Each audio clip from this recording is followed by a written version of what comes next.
In our headlines on this Monday afternoon, January 29th, here on the Korean Peninsula. North Korea's Kim Jong-un reportedly oversaw the regime's latest launch of strategic cruise missiles designed to be fired from submarines. Meanwhile, the US says it will respond to its first fatalities in the Middle East since the start of fresh fighting between Israel and Hamas last October. And US National Security Advisor Jake Sullivan sat down with Chinese Foreign Minister Wang Yi in Bangkok last week for talks on issues of mutual interest. North Korea claims its leader Kim Jong-un oversaw the latest testing of the regime's strategic cruise missiles that took place this past Sunday. Our defense correspondent Choi Min-jung reports. North Korea is believed to have fired several submarine-launched cruise missiles off its eastern coast on Sunday under the supervision of the regime's leader Kim Jong-un. State-run newspaper The Nodongshinmun reported Monday that the Bulhwasal 3-31 strategic cruise missiles were launched from a submarine. North Korea had test-fired this missile for the very first time from a ground launcher just 4 days before Sunday's launch. The missile is believed to be nuclear-capable. Kim Jong-un, who oversaw the launch, reportedly stressed that the Navy's nuclear armament is an urgent national agenda. According to the Nodongshinmun, the missiles launched on Sunday flew for 7,421 and 7,445 seconds before hitting preset island targets in the East Sea. Given that 2 flight times were reported, it appears that 2 missiles were fired. However, South Korea's Joint Chiefs of Staff on Monday questioned the North's flight data. We are weighing the possibility that the flight times claimed by North Korea were exaggerated. Additional information is being analyzed by South Korean and U.S. intelligence authorities. If confirmed to be SLCMs, as North Korea claims, South Korea's military may face more difficulties detecting and responding to the launches as the missiles fly very low to the ground. However, Bruce Bennett, defense researcher at RAND Corporation, says that North Korean submarines aren't going to survive in a conflict. 2 or 3 of them, depending upon what will fit on the submarine, would be a fairly serious threat in a surprise case. Much after that, probably before they can reload, that submarine would die in a war-fighting situation. Experts also say the missiles are likely to have been launched from North Korea's new tactical nuclear attack submarine, dubbed Hero Kim-gun-ok, unveiled last September. Choi Min-jung, Arirang News. Separately, the US and China appear to be working to keep their channels of communication open, with talks on drugs taking place tomorrow, that is Tuesday, in Beijing, following talks on security last week in Bangkok. Our Eun-jin has more. Senior officials from the U.S. and China will meet in Beijing on Tuesday to launch what Washington is calling a task force to resume formal bilateral cooperation on counter-narcotics of fentanyl, a drug responsible for a deadly overdose epidemic in the United States. During the recent Davos Forum in Switzerland, U.S. Secretary of State Antony Blinken mentioned the seriousness of synthetic opioids being the #1 killer of Americans aged between 18 and 49. Beijing had suspended all assistance with the issue in 2022, but it was during their November summit in San Francisco where Chinese President Xi Jinping and American President Joe Biden agreed that the 2 rival global powers should work together to stem the deadly opioid crisis.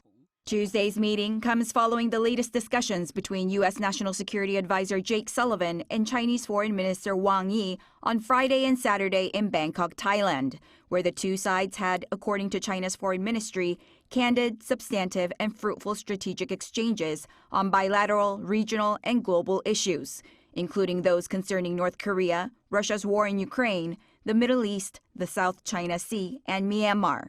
According to a White House report, concerns were raised regarding the recent testing of weapons in North Korea, as well as the growing relationship between the North and Russia and what might reflect on Kim Jong-un's intentions.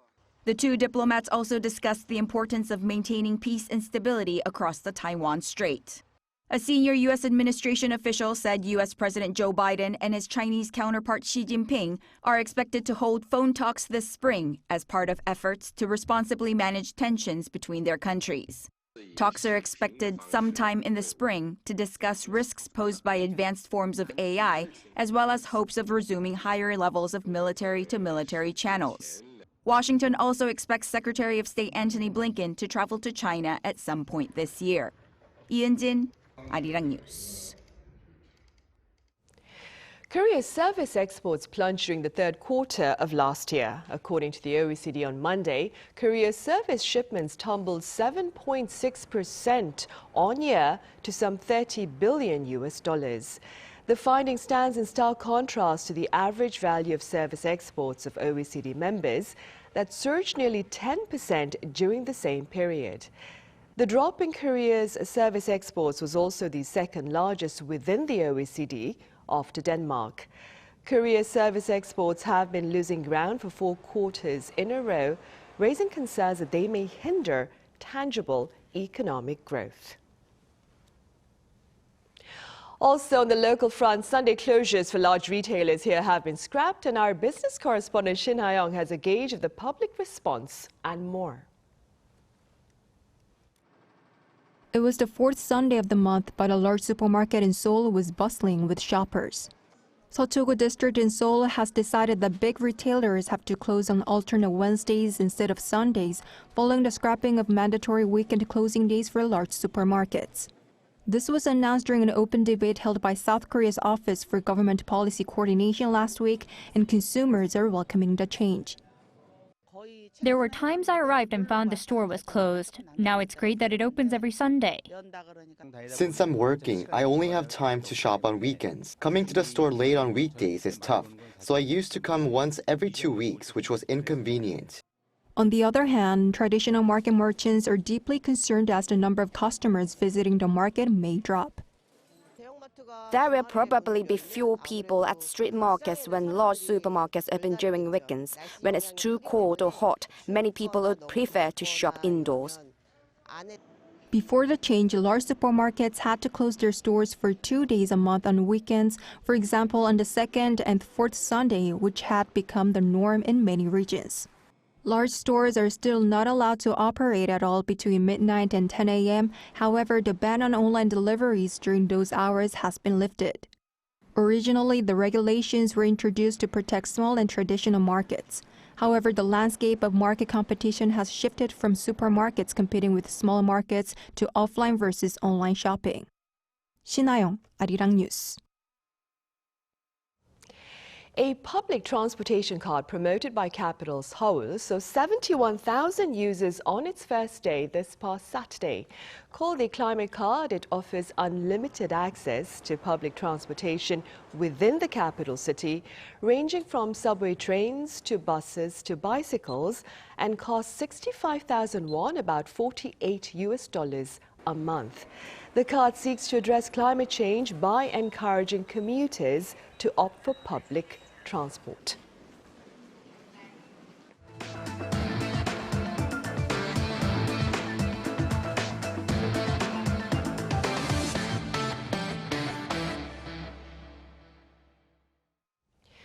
The Biden administration has acknowledged its first fatality since the fresh fighting between Israel and Hamas that began in early October.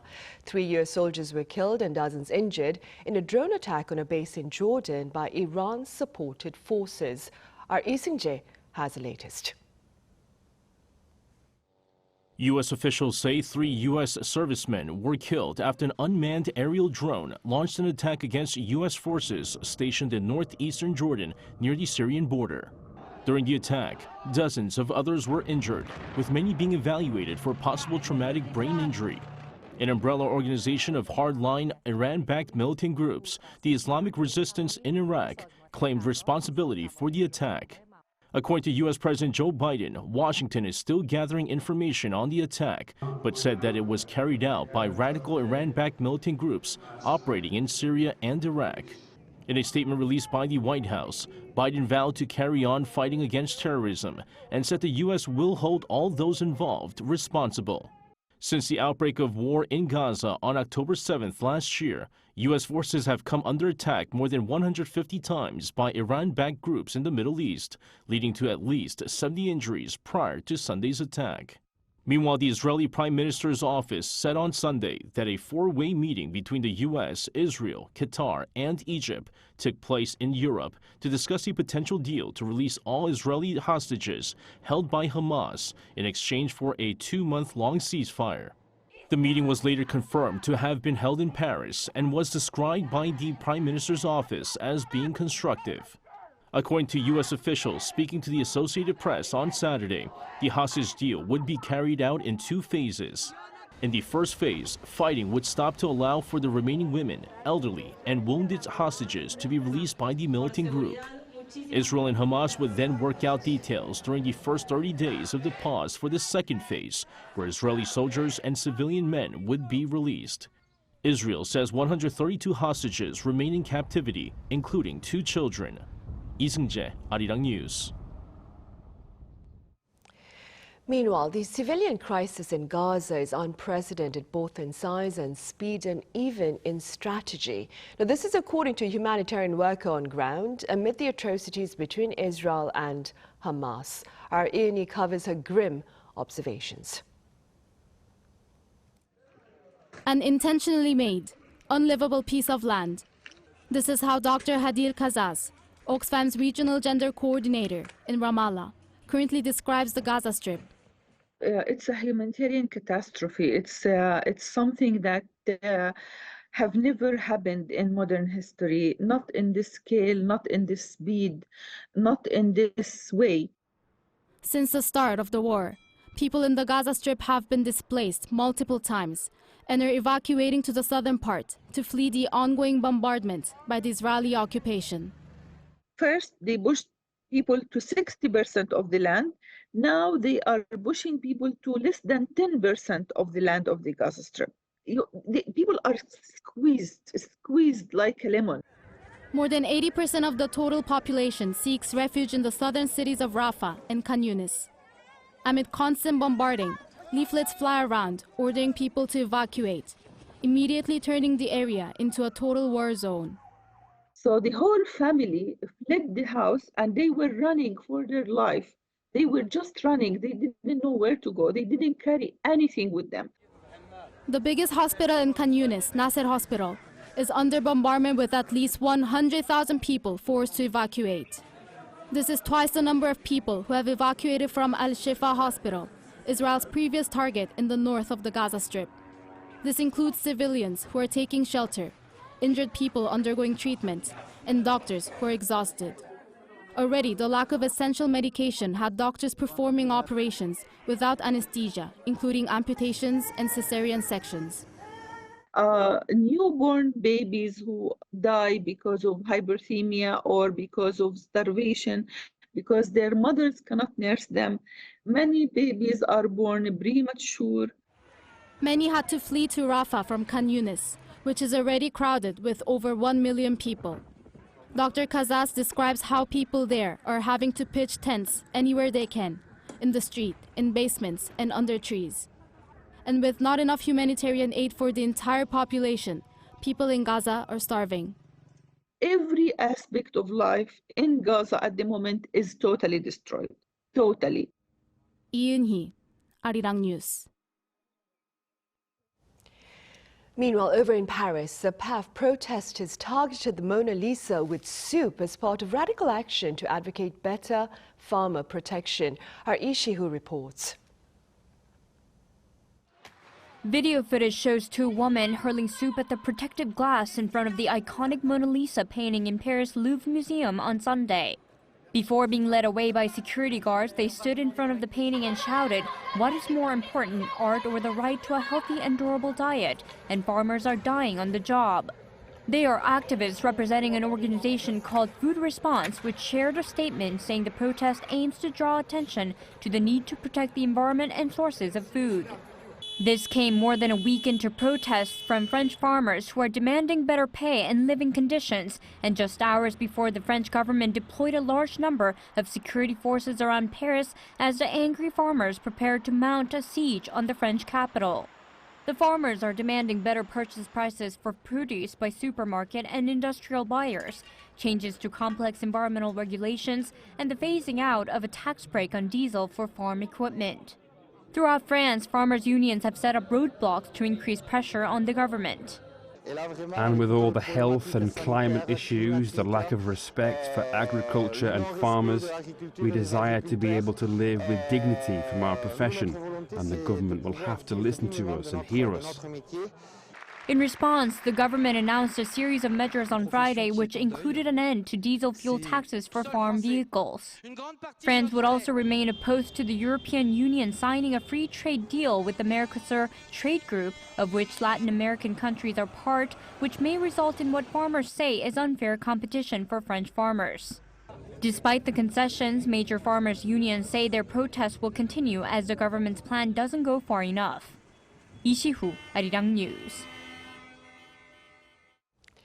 In sports news, quite a number of the world's teenage athletes are making history at the Winter Youth Olympics here in South Korea. Our culture correspondent Sung Yoo-jin covers one such story.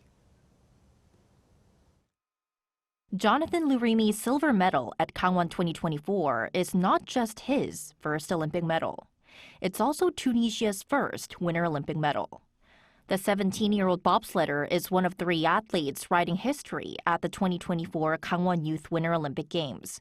Tunisia is among the 5 countries making their Winter Olympic debuts. It's a crazy feeling. Unbelievable. I didn't think it was possible to go this far when I started with the sport, and now I hope being an idol for them to try winter sports so that it can be bigger in Tunisia. Jonathan's journey with bobsleigh began through the Pyeongchang 2018 Legacy Foundation's New Horizons Academy. Athletes from countries that don't really have winters can't really give winter sports a try. But the Olympics should be something everyone can enjoy. Projects like the New Horizon Academy help these athletes learn winter sports and pursue their dreams. Later, they could become Winter Olympic ambassadors in their own countries. Established in 2019, the Pyeongchang 2018 Legacy Foundation aims to preserve competition venues and teach Olympic values to the next generation. In 2022, its New Horizons Academy invited some 100 athletes from 27 countries, mainly from Africa, South America, and Southeast Asia, to Korea. We actually had them try every different winter sport. And every time they did a sport, we kind of measured their performances. And then after the 2-week program, we invited them back in the winter, but this time we designated sports for them.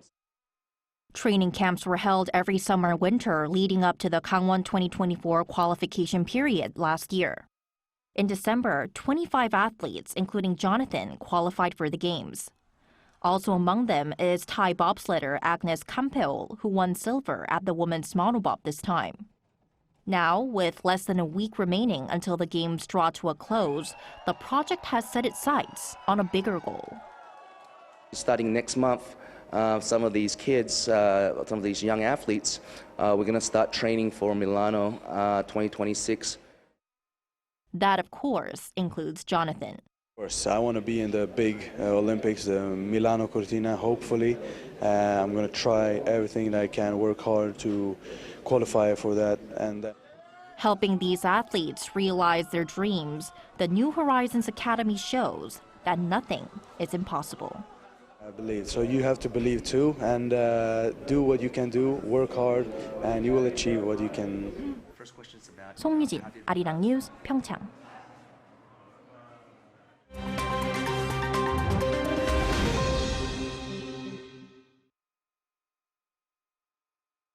Let's take a look at the latest news in the world now.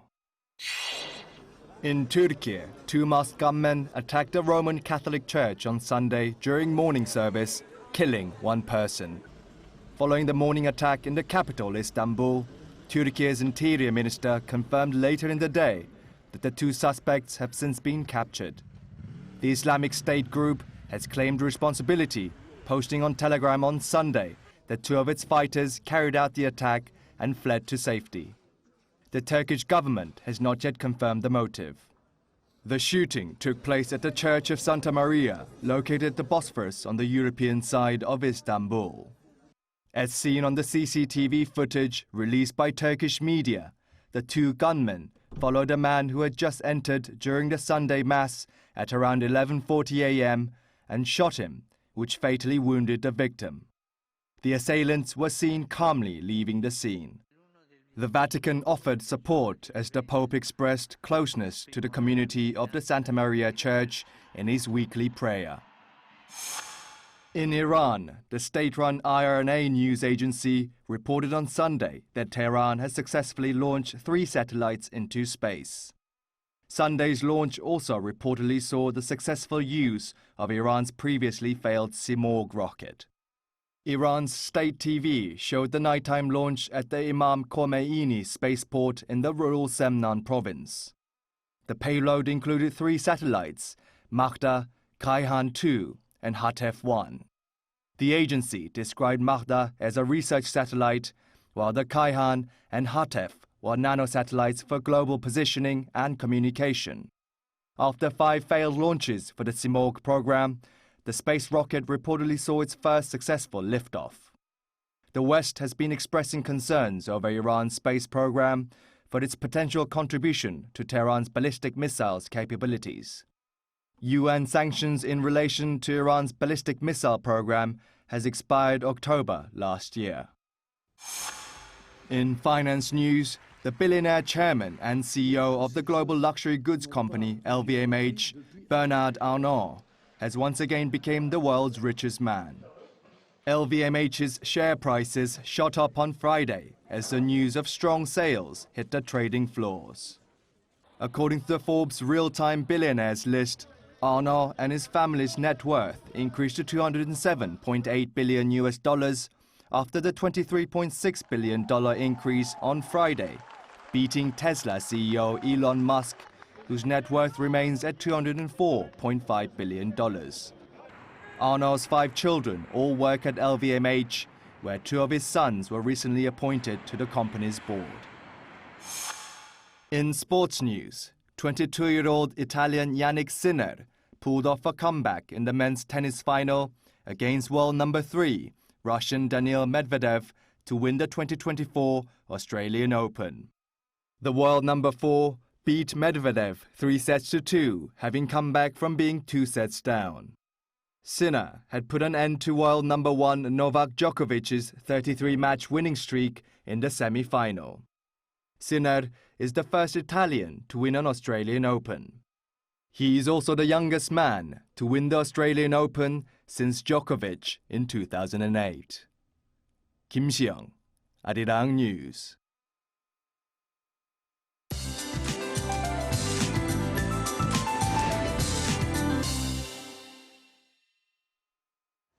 Good afternoon. After a cold start, afternoon highs are rising fast to hover above norms. Then we can look forward to an even warmer afternoon on Tuesday. But of course, it's that ultrafine dust that's been sweeping most central parts of Korea. Jeollado and Gyeongsangdo provinces will also see dust levels rising at night. And tomorrow looks to be a dusty one for most parts of Korea. Meanwhile, many areas of Gangwon province had freezing temperatures under cold wave alerts this morning, but athletes should notice a big rise in highs this afternoon under bright skies. Afternoon highs in Seoul should top out at 4, Daegu getting up to 7 degrees Celsius this afternoon under sunny skies nationwide, but East Coast regions are under a dry weather advisory with strong winds, so fire safety is a must. We can expect warmer than average temperatures this week with frequent rain and snow in the forecast for southern provinces. So please take the weather into account and plan accordingly this week. That's Korea for you, and here's a look at the international weather conditions.